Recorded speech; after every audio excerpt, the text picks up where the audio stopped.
A chcem vám na úvod povedať tú jednu vec, že keď sme dostali prvýkrát do rúk knihu It v angličtine, teraz to už je to po slovensky, a bolo to asi pred rokom a pol, alebo možno viac.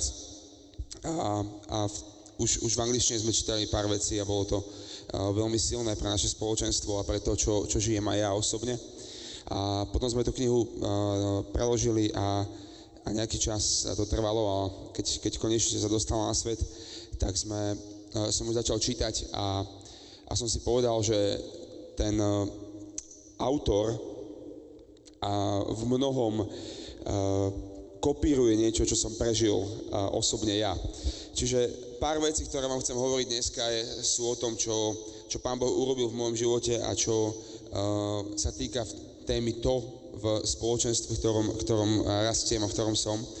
A som veľmi rád, že o tom môžem s vami hovoriť, že sa o tom môžem zdieľať.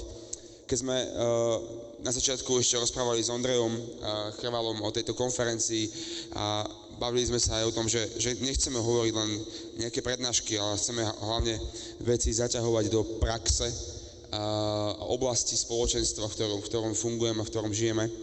A tak to aj bude. A chcem vám povedať, že tá prednáška bude z časti pre mňa.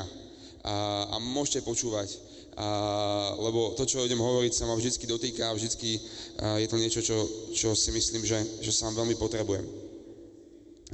A ak dovolíte, môžeme sa na úvod chvíľu modliť za to, aby Pán Boh naozaj otvoril naše srdcia pre to, čo máme počuť, aby sme dokázali chápať a rozumieť tomu, čo Boh chce dávať.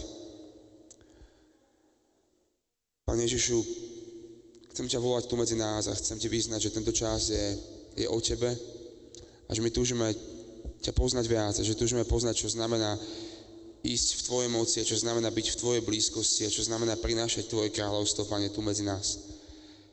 Ja sa modlím, Pane, aby si dnes otvoril naše srdcia, aby si tento deň naozaj nás viedol tam, kde ty chceš ísť a aby si nám ukázal, čo to je a ako to môžeme získať a kde naozaj sme, Pane.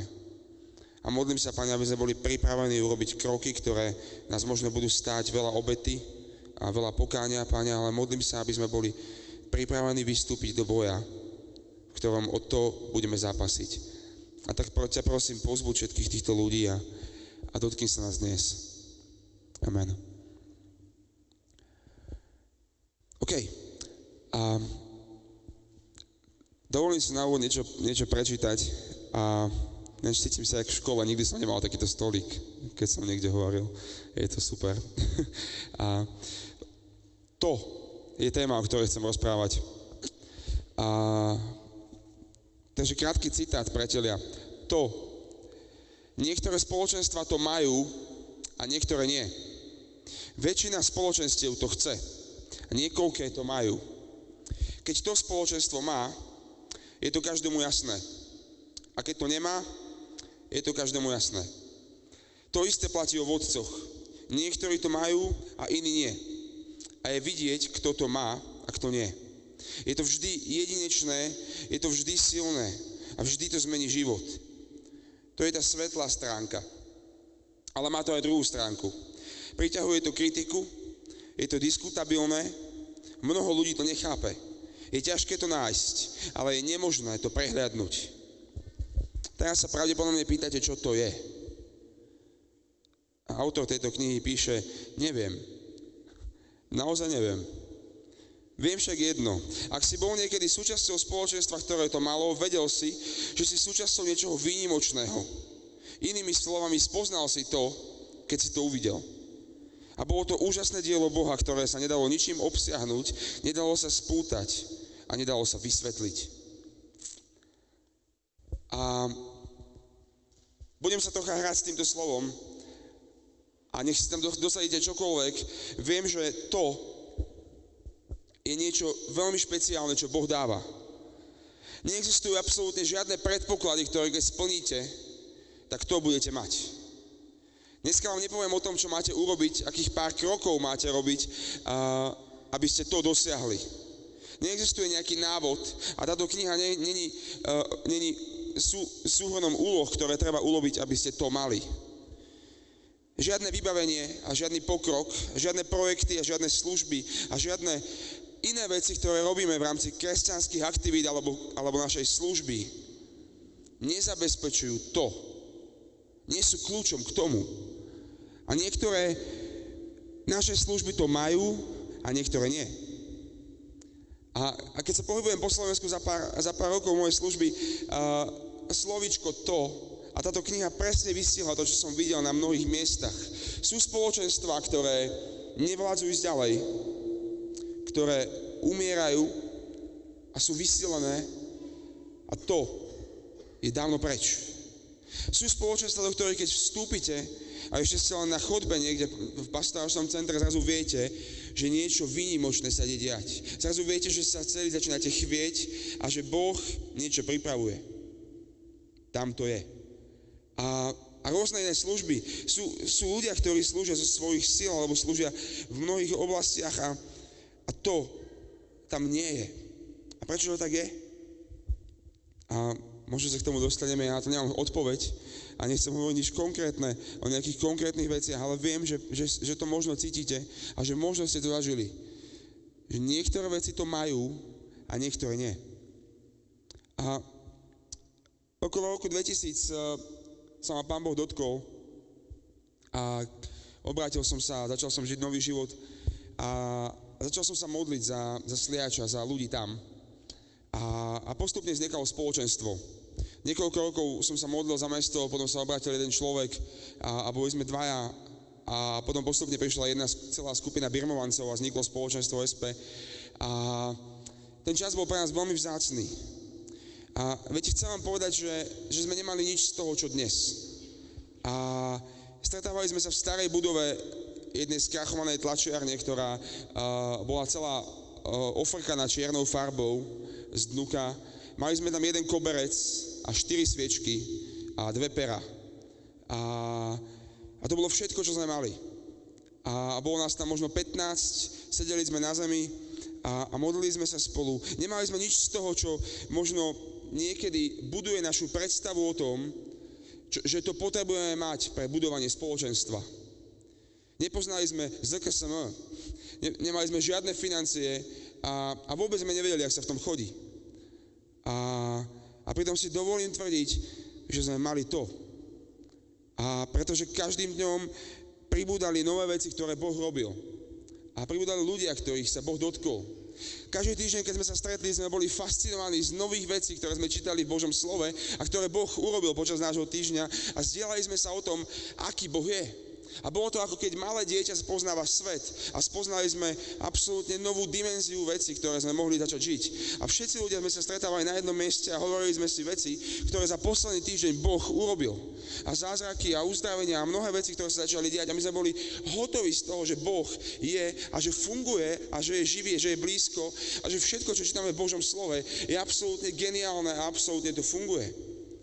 A mali sme niekoľko ľudí zapálených pre Ježiša. Nemali sme vlastný projekt, nemali sme vlastné pastoračné centrum, nemali sme vlastnú kanceláriu ani telefónne číslo, nemali sme zamestnancov, nemali sme kapelu, nemali sme ani logo a nemali sme ani web stránku, ani nič podobné, nemali sme ani plán prednášok na celý rok, nemali sme nič z toho, čo si možno predstavujeme, že je potrebné, aby sme mohli ísť vpred, ale mali sme to.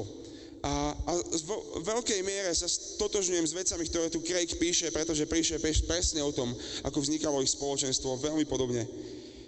A ľudia pribúdali a diali sa zázraky a videli sme duchovným zrakom veci, ktoré sme nikdy predtým nemohli vidieť a počúvali sme veľa svedectiev a boli sme horliví do veci.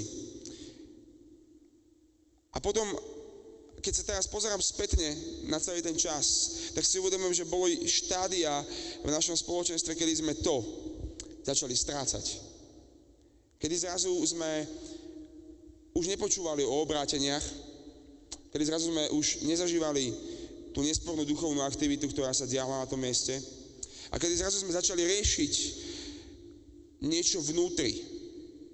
A začali sme venovať pozornosť tomu, ako by to spoločenstvo malo byť.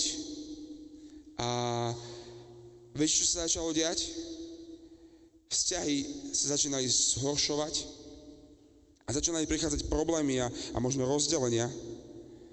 Pretože keď sme začali rozoberať interné veci a boli sme zameraní na seba a pozerali sme sa na to, ako by to malo byť, čo je dobré a čo je zlé. Stratili sme a zabudli sme akoby na nejakú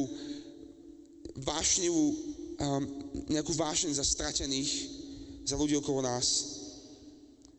Vtedy, keď sme prvýkrát začínali chodiť s Bohom, možno sme sa nepoznali úplne dokonale, ale všetci sme sa milovali navzájom a nikto nemusel riešiť žiadne vzťahové problémy, lebo všetci sme boli spojení v ňom a Boh bol ten, ktorý nás spájal. Ako náhle sme začali riešiť veci, ktoré sa týkali niečoho interného a povedali sme si, že potrebujeme veci robiť ináč, lebo tak by to malo byť, začali sme to strácať. Neviem, či to poznáte. Možno pozrite do svojich spoločenstiev, do toho, kde ste. A niekedy naozaj namiesto obetovania svojho života pre Krista riešime mnoho vecí, ako by to malo vyzerať a ako by to malo byť, aby to mohlo fungovať. Ale viete, to sa nedá vyrobiť. A dnes je čas, kedy spomínam na mnohé obdobia v spoločenstve, kedy sme to mali, kedy sme to mali viac a kedy sme to mali menej a kedy sa to začínalo strácať. A je možno niekoľko vecí, ktoré som si to celom uvedomil a chcem sa s vami o tom podeliť. A na úvod sa chcem pozrieť na niekoľko charakteristík toho, aby sme vedeli, čo to vlastne je. Viete, dobrá správa je tá, že keď to nemáš, môžeš to získať. A zlá správa je tá, že keď to máš, môžeš to stratiť. A to nie je stála nejaký koeficient toho, čo získaš a vybuduješ. To nie je konštanta. To je niečo špeciálne. Keď to niekde je, všimnite si to, a keď to niekde nie je, tiež si to všimnete. V jednom mieste tejto knihe sa píše, ak ešte chvíľu môžem zacitovať z toho, a neviem presne povedať, čo to je. Jedna z vecí, ktoré z toho robia to, je, že to odporuje kategorizácii. Nie je možné to zredukovať na nejakú poučku, ktorá sa dá naučiť naspamäť. Je to oveľa výnimočnejšie. Preto musíme prijať realitu, že Boh to uskutočňuje. To je pre Neho. To je od Neho. To je na Jeho slávu. My to nevieme vytvoriť. My to nevieme napodobniť a my to nevieme vyrobiť. To nie je model. To nie je systém. To nie je výsledok nejakého programu, nedá sa ani kúpiť, ani vyrobiť a napodobniť. Nie každý to pochopí. Nedá sa to naučiť v škole. Hoci sa to však nedá naučiť, je to chytlavé. A keď to spoločenstvo má, tvorivosť preteká. Každý človek prichádza s novými nápadmi a ľudia ostávajú dlhšie, ako majú a prichádzajú skôr a chcú sa stretávať, chcú ísť ďalej a sú fascinovaní z toho, čo Boh robí. Keď to nemá, jednoducho sa ide podľa plánu. Jednoducho sa ide tak, ako minulý rok. Jednoducho sa urobia veci tak, ako sme sa to naučili, alebo ako sme to niekde videli. A chcem s vami zdieľať pár zážitkov, ktoré som v poslednej dobe, alebo aj počas svojej služby zažil. A chcem vám povedať jednu vec, že keď to okúsiš, nechceš ísť späť. Pred nejakým časom sme mali Gazon konferenciu v Ružomberku a boli sme absolútne fascinovaní z toho, čo Boh robil na tom mieste. A to, čo sme hovorili, bolo to, že nechceme ďalej ísť v našej sile, v nejakých našich programoch a našich aktivitách a byť zdatní kresťanskí aktivisti. Ale chceme ísť ďalej, chceme ísť tam, kde Boh chce ísť a chceme robiť veci v Jeho duchu a v tom, čo On chce robiť. Keď to niekde je, ľudia zažívajú Boha a dejú sa zázraky. A štvrtok večer pred konferenciou sme boli s tímom na jednom mieste, kde sme sa spolu modlili chváli a bola to jedna taká ubytovňa neďaleko Ružomberka a boli tam dvaja barmani. A bola tam taká reštaurácia a my sme tam mali večer chváli v nej. A keď sme sa začali modliť, tak títo barmani začali umývať riad. A evidentne nevedeli, čo majú robiť, tak ho umývali dosť dlho a dosť pomaly. A keď im všetek došiel, tak ešte ostávala v chválach asi jedna pieseň. Takže tak chvíľu tam pozerali a stáli. A my sme sa spolu modlili s celým Gazon tímom. A keď už skončilo naše chvály, a jeden z nich prišiel za mnou a hovorí mi, že to čo bolo? A ja som dostal taký strach. A ja hovorím, že hej, a prečo? No vieš, ja si to umývam rád a zrazu som sa začal celý trasť. A čo to bolo? A ja mu hovorím, že no vieš, ja viem, čo to bolo, ale poďme od začiatku, hej. A tak sme chvíľu s ním hovorili o Bohu a chvíľu sme mu zvestovali evanjelium, pár minút. Ľudia, ten chalan večer sa zavrel do kotolne a 2 hodiny plakal. A modlil sa a hovoril pred Bohom, že chce ísť za ním. Na druhý deň sme sa vrátili z konferencie, on prišiel za nami a hovorí mi, počujte, budú chvály, zavolal som svoje 4 kamošky a chceme to zažiť znovu. A ja hovorím, že vieš čo, no tak my sme si už mali na konfere, všetko sme dosť unavení, bolo neviem, 10 hodín alebo 11 hodín večer. Ale sme sa chvíľu s ním modlili a hovorili s nimi potom nejakí naši ľudia. A viete, som povzbudený z toho, že Boh koná. A aj keď to vôbec nepredpokladáš, aj keď vôbec nemusíš urobiť žiadnu špeciálnu vec, ten človek tam jednoducho len bol a umýval riad a Boh sa ho dotkol. A keď sme boli na turné a minulý rok jeden náš chalan spadol a vyvrtol si článok a niečo s tým mal a neviem presne čo. A začalo mu to púchnúť a nemohol na to vstúpiť vôbec.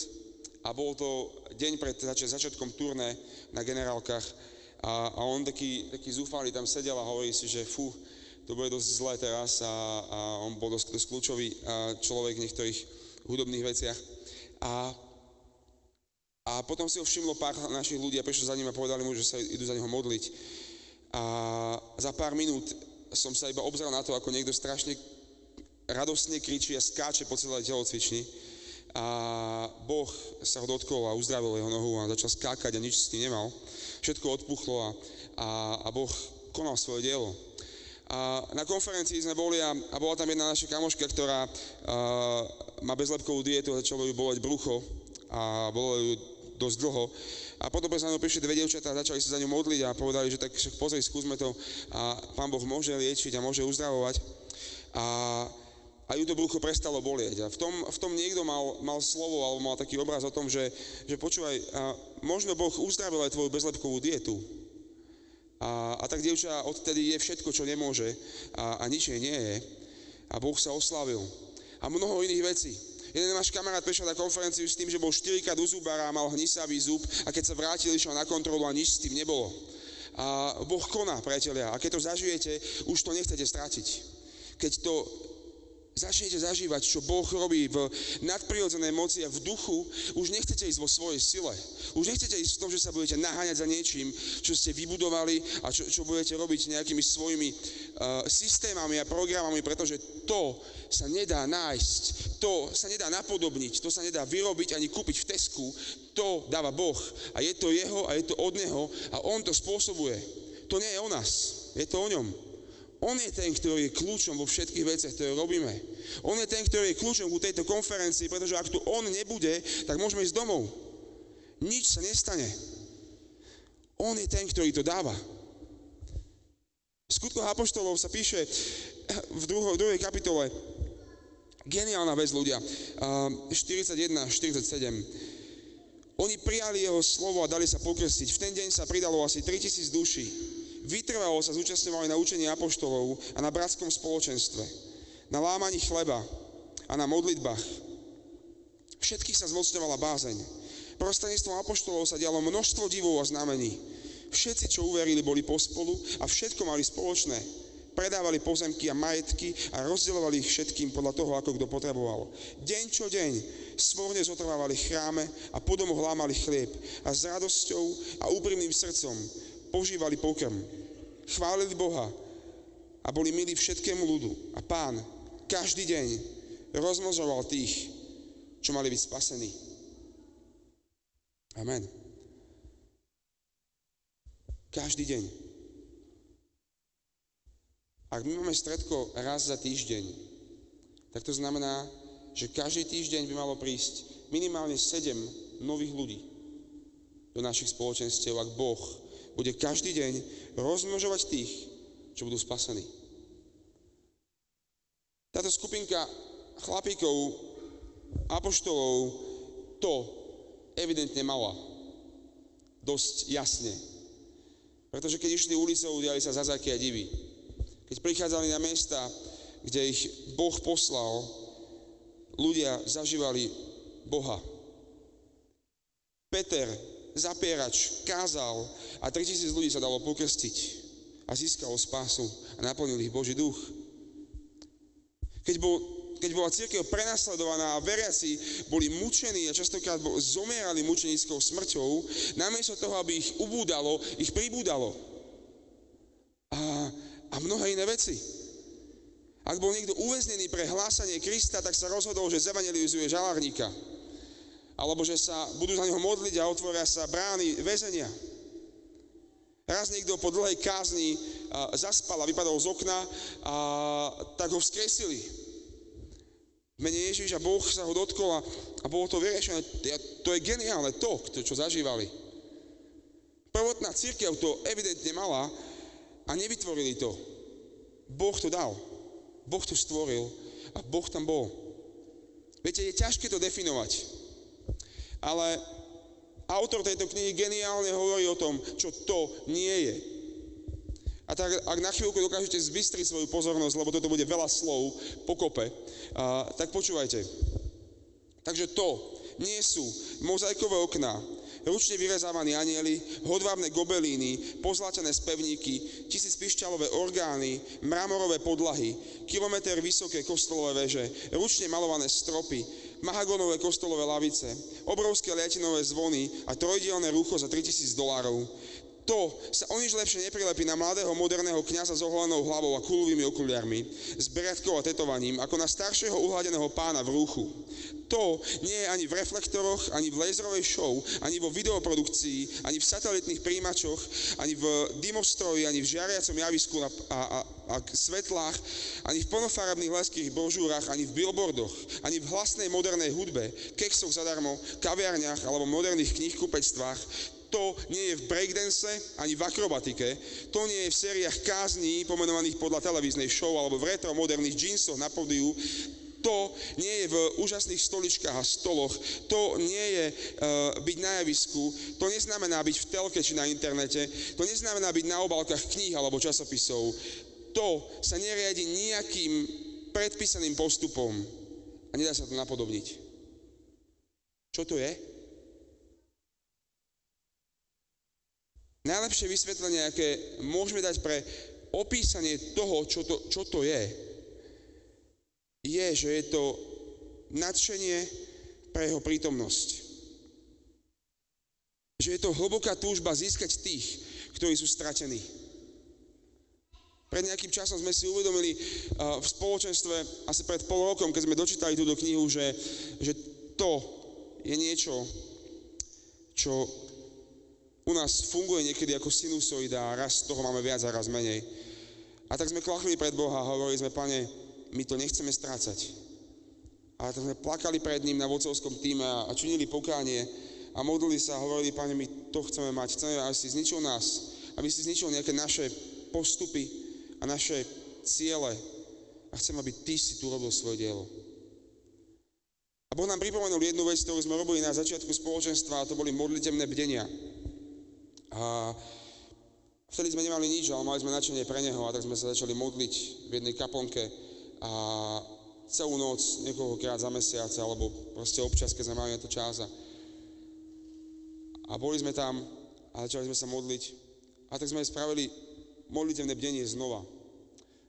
A prišli desiatky ľudí zo spoločenstva na jednu noc sa modliť do centra na Španej doline a tak sme volali na Boha a volali sme na Neho za stratených ľudí okolo nás. Ľudia, celý rok predtým sme sa snažili akýmikoľvek spôsobmi získať nových ľudí do spoločenstva. Celý rok 2011 až do nejakého novembra sme hľadali spôsoby, ako zasiahnuť ďalšiu generáciu mladých tínedžerov na Sliači a v okolí. A ako ich získať pre Božie kráľovstvo, ako ich zachrániť pred svetom, ktorý na nich číha. Po tomto jednom modlitevnom dni naše spoločenstvo narastlo asi o 20 členov a behom niekoľkých dní. A my nevieme prečo, ale ľudia prišli a Boh sa ich dotkol a začali sa stávať súčasťou vecí, ktoré žijeme. A urobili sme veľkám chatu, kde sme pozvali všetkých nových ľudí a bolo tam 25 ľudí. A ja som bol hotový z vecí, ktoré Boh robil. To nie je o nás. To je hlboká túžba za tých, ktorí sú stratení. To je úprimná čestnosť a poctivosť vo veciach, v ktorých stojíme. V službách, ktoré máme a v zodpovednosti, ktorá nám je zverená. To je viera, ktorá je naplnená duchom. To je chodenie v duchu a nie v tele. To znamená obrovskú pokoru a triezvosť v tom, čo robíme. A ja vám dneska nehovorím ako ten, ktorý tu chce stáť a niečím sa chváliť. Hovorím vám ako ten, ktorý vám chce svedčiť o veciach, ktoré Boh robil.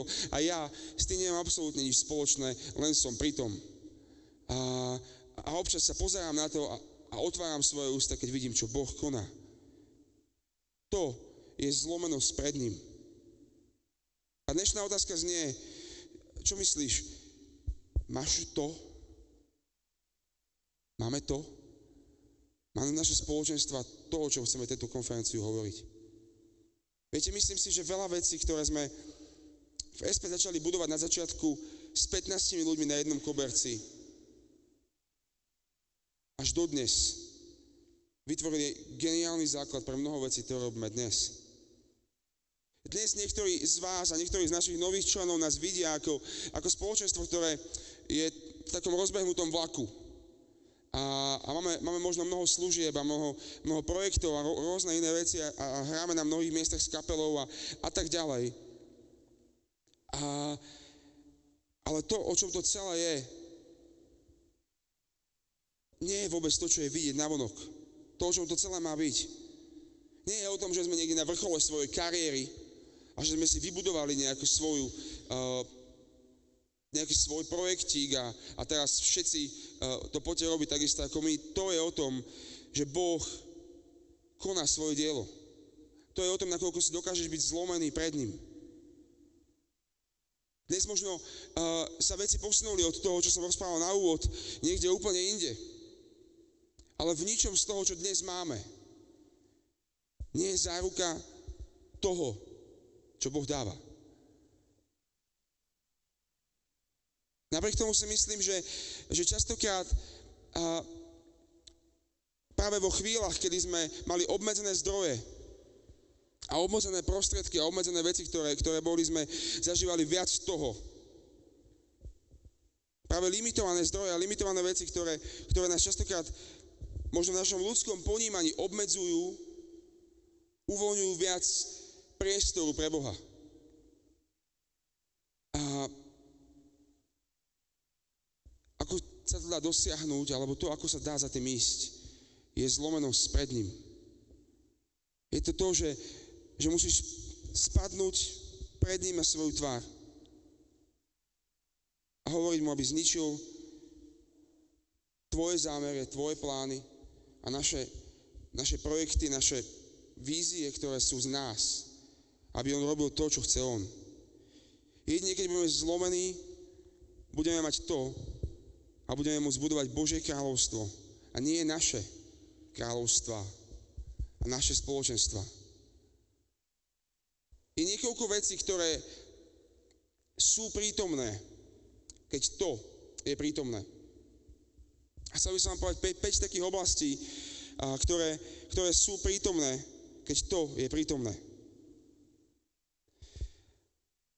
Spoločenstvo, ktoré to má, pozná svoje zameranie a pozná svoju víziu a je schopné delegovať a smerovať a dôverovať svojim ľuďom a svojim služobníkom a ísť tam, kde Boh zjavuje víziu, že má ísť.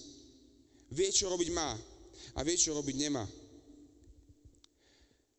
A stali sme pred otázkou raz, keď sme toto slovo rozoberali a hovorili sme si, že naozaj je veľmi dôležité zmeniť spojku v našich vetách, ktoré sa rozprávame. A už nehovoriť ale hovoriť alebo. Lebo v tom je veľký rozdiel. Lebo častokrát sme stáli aj v rôznych službách, rôznych veciach, kedy sme si povedali, že môžeme robiť toto a toto a toto a toto. Ale možno je čas zamerať sa na veci, ktoré Boh od nás chce robiť. Pretože nie všetko, čo môžeš robiť máš. A tak sa musíš pýtať v svojom smerovaní spoločenstva, že môžeš robiť toto, alebo toto. Čo z toho je to, čo Boh od teba chce? A čo z toho je len príležitosť, ktorú si využil, lebo si myslel, že by to mohlo fungovať? Spoločenstva, ktoré to majú jasnú víziu a jasné smerovanie. A spomínal som boj za stratených.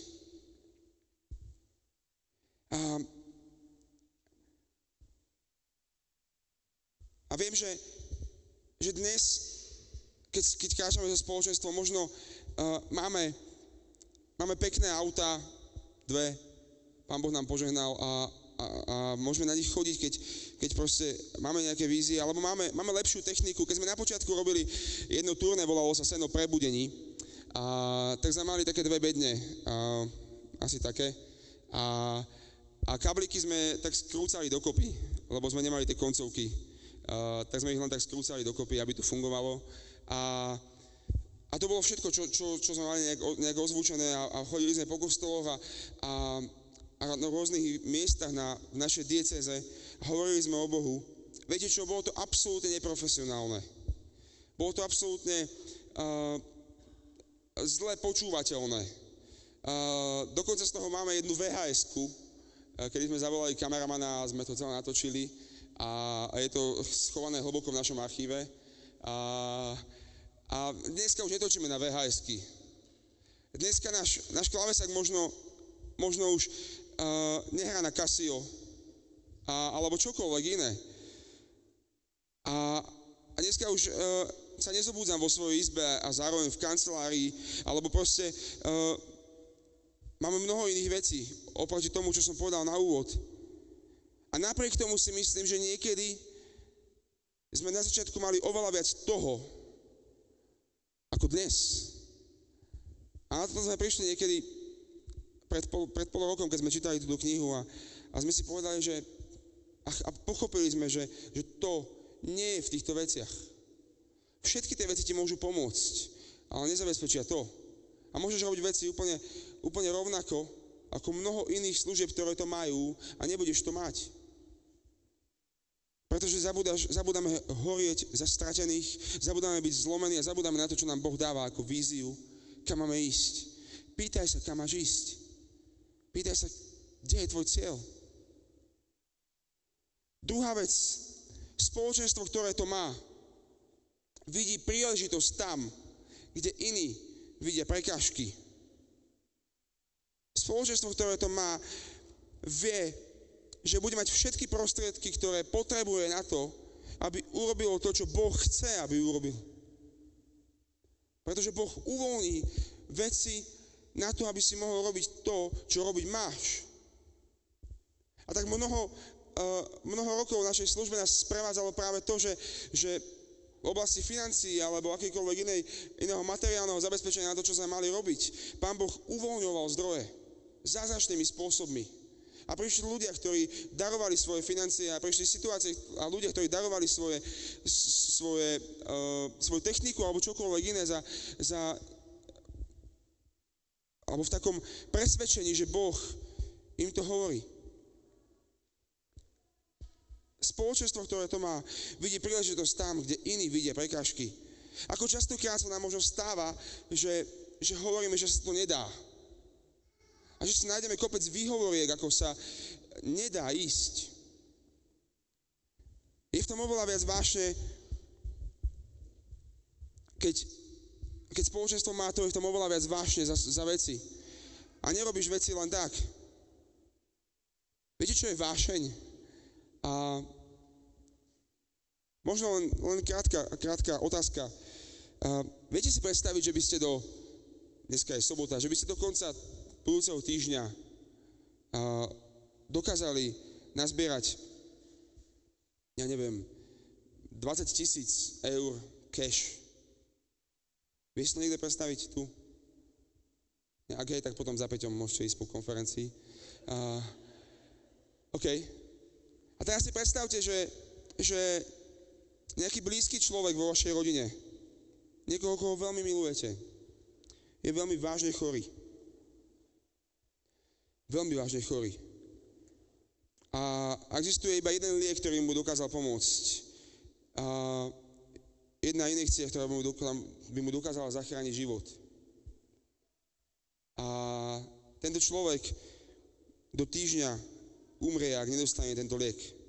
Viete, koľko stojí ten liek? 20 000 eur.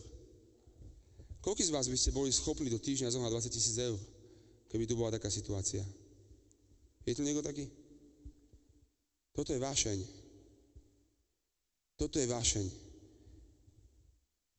Keď máš presvedčenie o tom, že veci robíš a nevidíš prekážky.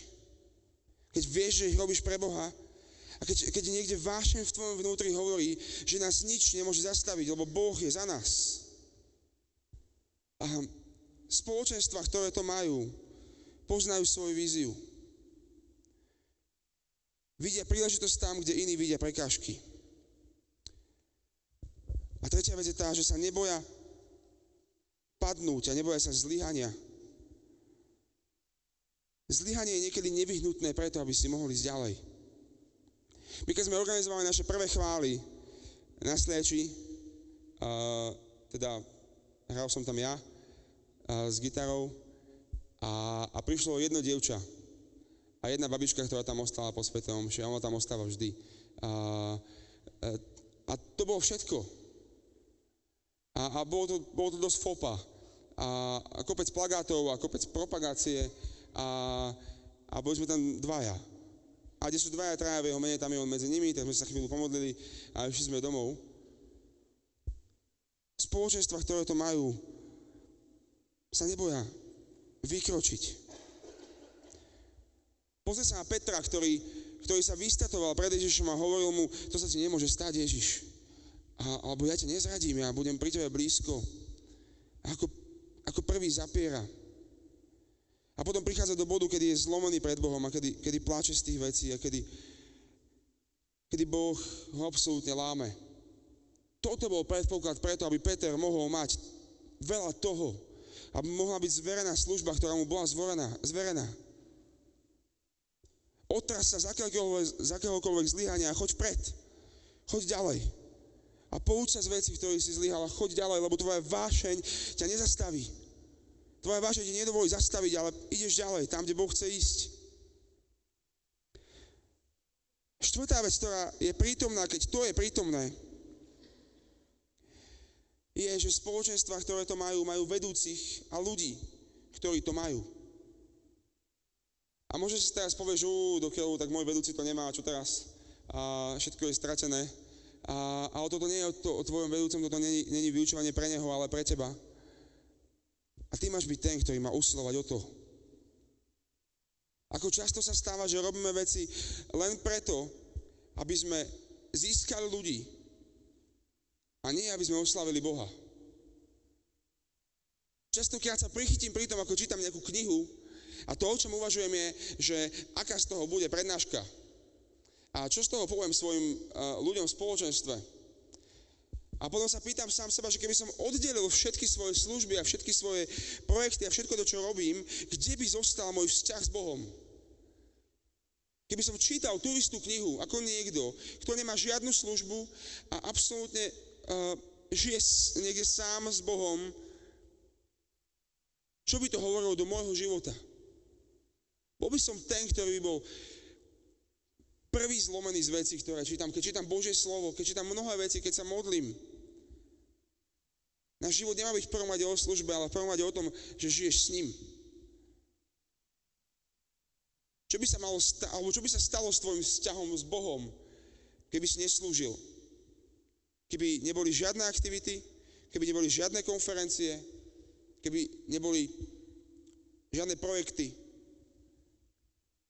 žiadne akcie, čo by sa stalo s tvojim vzťahom s Bohom?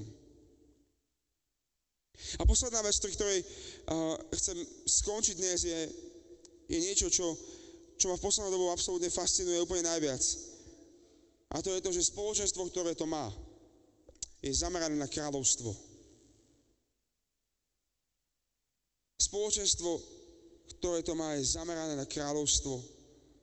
A tak nerobíš svoje projekty a nerobíš svoje veci, ale robíš to, čo buduje jeho kráľovstvo. A vieš, že to je od neho, to je pre neho, to dáva on.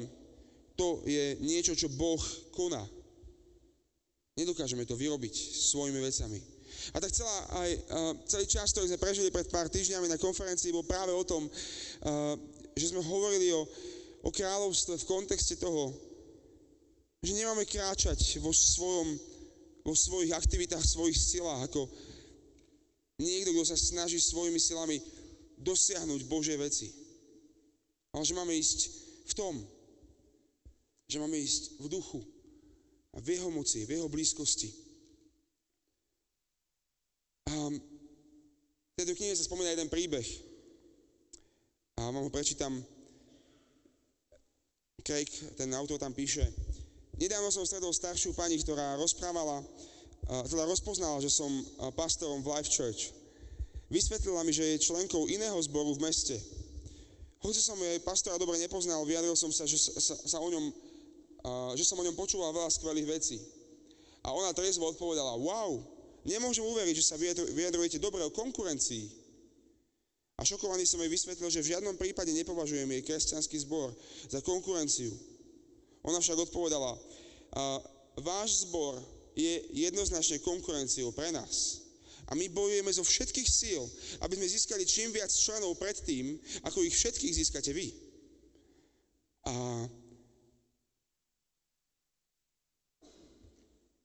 o tom to nemá byť, ľudia. Spoločenstvo zamerané na kráľovstvo je horlivé po spolupráci s ostatnými, aby spoločne dosiahli veci pre Božiu slávu. A keď máme to, vieme, že to nepatrí nám a že to patrí Bohu. On to dáva. A keďže je to jeho, nie je problém sa s tým rozdeliť. Nie je problém to dávať ďalej. Ako náhle si spoločenstvo alebo tvoja služba začne myslieť, že to má a že si to chceš udržať nejakých vlastných síl, začneš to strácať. Tí, ktorí to majú, vedia, že nejde o nich. Že to nie je o ich osobných menách. A tak možno sa pýtam a častokrát aj seba a stojím pred otázkou, aký bol môj postoj v mnoho rokov, ktoré slúžim Bohu, ku iným spoločenstvám, ku iným kapelám, ku iným službám, ktoré tu dnes sú na Slovensku. Bol to postoj žehnania, aby rástli viac ako my, aby išli dopredu viac, aby sme spolupracovali na Božom kráľovstve, aby sme vedeli, že to, o čo ide, nie sú naše projekty, ale jeho kráľovstvo. Namiesto toho, aby moje srdce horelo pre Božie kráľovstvo, možno niekedy túžim vybudovať svoje kráľovstvo. A túžim, aby to dobre fungovalo práve u nás. A túžim, aby to dobre fungovalo práve v tom našom spoločenstve. A nebudeme komunikovať ďalej. Ale ja si myslím, že nemáme robiť veci takto. Ale že máme vedieť a chápať, že, priateľe, nejde o nás. A nejde o to, že Peťo s Ondrejom tu urobia nejakú konferenciu a že z toho budú mať dobrý pocit. Nejde o to, aby sme budovali každý nejakú svoju kariéru, aby sme si konkurovali navzájom, aby sme sa predbiehali v tom, kto bude mať lepšie chvály a horšie chvály. Nejde o to, aby bol niekto lepšiu akciu a horšiu akciu a kto má viac a menej ľudí na svojom podujatí. Tu nejde o to, kto má koľko ľudí v spoločenstvách a kto zažíva aké veci. Tu ide o Boha. A tu ide o jeho kráľovstvo, o jeho blízkosť, o zlomenosť pred ním, o to, že ty a ja sme bratia a sestry a že nie je žiadny rozdiel. Že všetci spolu máme stáť pred ním. To, čo má fungovať v Božom kráľovstve, je jednota. Každé kráľovstvo, ktoré je vnútorne rozdelené, nemôže obstáť. To, čo funguje v spoločenstvách, ktoré to majú a ktoré sú zamerané na kráľovstvo, je, že chápu, že keď sa zjednotíme, môžeme sa stať nezastaviteľnými v tom, čo Boh bude konať skrze nás. A namiesto závisti a teritoriality alebo zastrašovania by sme sa mali stať nekonečne štedrými na naše zdroje.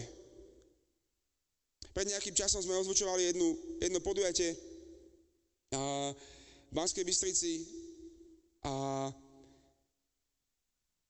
tí ľudia boli v mínuse finančne, keď to celé skončilo. A tak sme sa rozhodli, že im nebudeme účtovať nič, ani naše náklady, ani nič také, a niekoľko financií sme do toho vrazili svojich.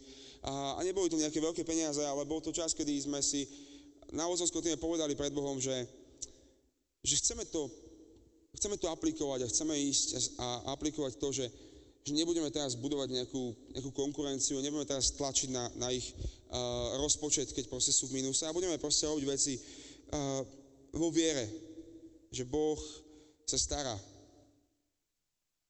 A behom niekoľkých týždňov nám Pán Boh poslal financie na niektoré ďalšie veci, ktoré tento roku chystáme.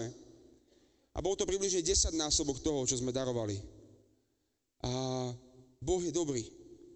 Boh sa stará. A keď budeme aplikovať veci, ktoré fungujú vo kráľovstve, tak vec, že budeme zažívať veľa toho. Čo môžeme robiť? Môžeš sa odhodlať, že budeš hovoriť o iných kresťanských spoločenstvách a iných kresťanských službách len dobre. A že im budeš žehnať a že im nebudeš konkurovať. Môžeme byť štedrí, keď ide o to. A máme byť zlomení pred ním. A vedieť, že to nepatrí nám. A patrí to Bohu. A tak tie mnohé veci, ktoré som hovoril, že môžeme zažívať, a tak to, že stratení ľudia v našom okolí, za ktorých sa možno modlíme a bojujeme niekoľko mesiacov, budú prichádzať blízko k Bohu a blízko k nám. Sa začne diať vtedy, keď my budeme blízko pri ňom. Keď budeme zlomení pred ním a keď sa nebudeme snažiť nejakými svojimi silami to zabezpečiť.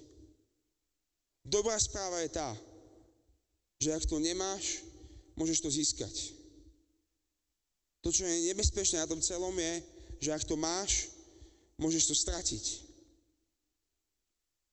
A tak možno dnes na tomto mieste je niekoľko ľudí, ktorí to spoznali a mali v nejakej fáze svojho spoločenstva alebo v nejakej fáze svojej služby a dnes majú pocit, že ste to stratili. Tak ako my pred niekoľkými mesiacmi, tak ako možno mnohí z nás máme niekedy pocit, že to sa vytráca z našich služieb. Že už tam nie je tá nesporná duchovná aktivita, že sa začínajú kaziť vzťahy a že začíname riešiť interné veci, namiesto toho, aby sme boli zamerali na jeho kráľovstvo, namiesto toho, aby sme boli zamerali na stratených, namiesto toho, aby sme boli fascinovaní z Božieho slova. A viete čo, poviem vám, že je to oveľa ťažšie, keď idete ďalej. Pretože keď prvýkrát sa stretnete s Bohom, tak je to všetko nadšené a všetko krásne, ale ďalej príde čas, kedy musíte budovať na skale. A to stojí námahu. A je to možno ťažké, ale stojí to za to. Možno niektorí z nás ste tu tí, ktorí viete, že to nemáte. A chcete to mať. Pretože keď sa s tým stretneš a keď začneš kráčať v službe, ktorej bude Boh konať nadprirodzené veci a v ktorej bude Boh prítomný a budú sa diať veci, ktoré Boh robí, už nebudeš chcieť ísť naspäť. Už nebudeš chcieť stáť niekde vo svojich aktivitách. A možno je tu niekoľko z nás, ktorí to máme, ale chceme toho viac. A chceme toho viac, aby Boh viac mohol konať v nás. A tak, ak sa nachádzaš v niektorej z týchto skupín, a ja verím, že táto konferencia môže byť práve pre teba. Že tento čas môže byť časom, ktorý sa nás bude dotýkať a kedy Boh nás bude lámať, kedy Bohu vyznáme, zlom nás, Pane, znič naše plány, znič všetko, čo je z nás. A poď s tým, čo chceš robiť ty.